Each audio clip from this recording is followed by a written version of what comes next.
Waris Pathan, spokesperson AIMIM, into this conversation. Waris Pathan, your party, you have always been very vociferous when it comes down to upholding the Constitution. Now, the UCC has been part of the Constitution. What's so wrong in implementing it?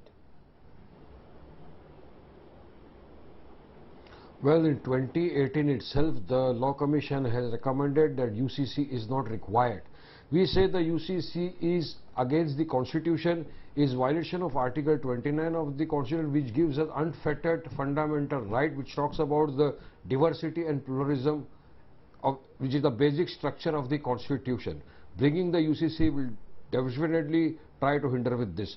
In our country, since last more than 70 years, we have been following the Constitution given to us by Dr. Baba Saheb Ambedkar. Now, why does Modi government want to implement this? This is the after effect of the Modi's visit to United States, wherein the journalist asked him a question on the democracy, where Barack Obama gave an interview saying that in India the minorities are facing trouble, and if the situation is not brought into control, India will collapse. So these are the two things, the aftershock of which Prime Minister went to the United States. He come here and started about the UCC. Now point number 2, what will the Prime Minister do about the HUF, the Hindu undivided family, which the Muslims are not getting? For that 3,000 plus crore rupees have been spent by the government every day. We are having a loss. Now in Himachal Pradesh there is a law that if Waris Pathan wants to go there and buy a apple orchard, I am not allowed. What will they do with that? In Gujarat, there is a law that if Waris Pathan wants to buy a home in a Hindu dominated area, I am not allowed to purchase that. What will the Prime Minister do about that?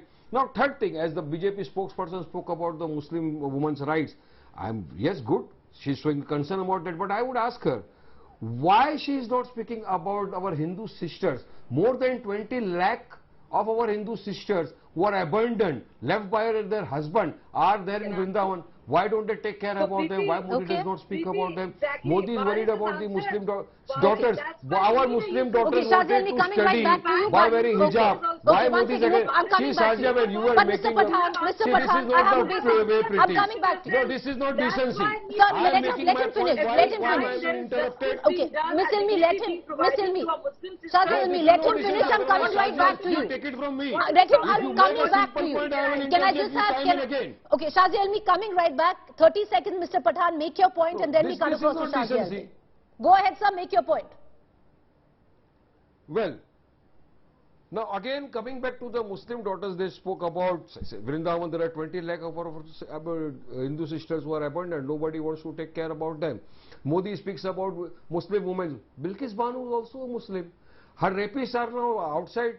They have been given ticket to contest election. Why Modi does not speak about them?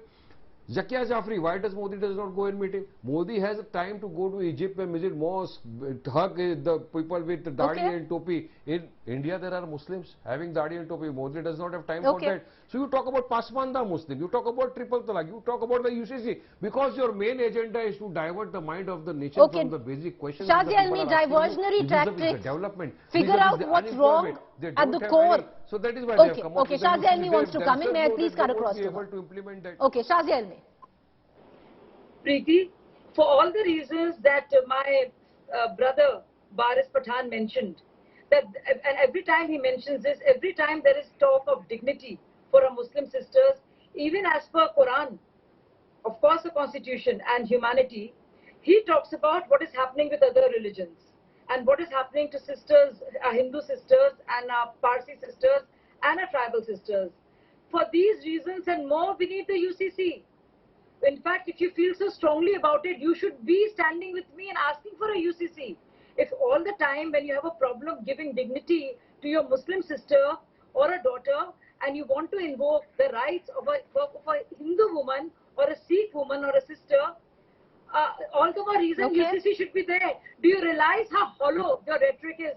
Do you realize that you don't have an answer, that you go all over the countryside, from Barack Obama to Egypt, to what have you, because you don't have the Okay. answer to the basic Waris question. Pathan, the core question That is when we you talk have about to Waris Pathan, the core question is when we talk about the constitution. Okay, when we talk about the constitution, Waris Pathan, where part 4th of the constitution, which says the state shall endeavour to secure for the citizens a uniform civil code. It's your party where with every issue you are the ones who shake and stand and say, look at the constitution. This is the part of the constitution, Waris Pathan.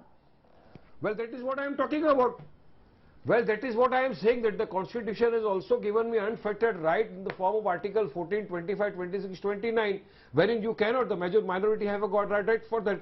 But the Modi wants to bring in the uniform civil code with an intention, with a malified intention, only target the Muslim community. All right. We know Shazia, Ilmi, 10 seconds, it's malified intention to target the Muslim community. In Muslim marriage is the contract, in Hindu it is Janam Janam. Okay, let him finish. I'm going to close. Go ahead. Do you really expect me to answer? Some attribution of clairvoyance. If he's being a clairvoyant and second guessing Modi's motives, can I not say that their party believes in regressive practices and believes in vote bank politics and wants to keep the Muslim community in a state of despair, and that's why you're working against the interest of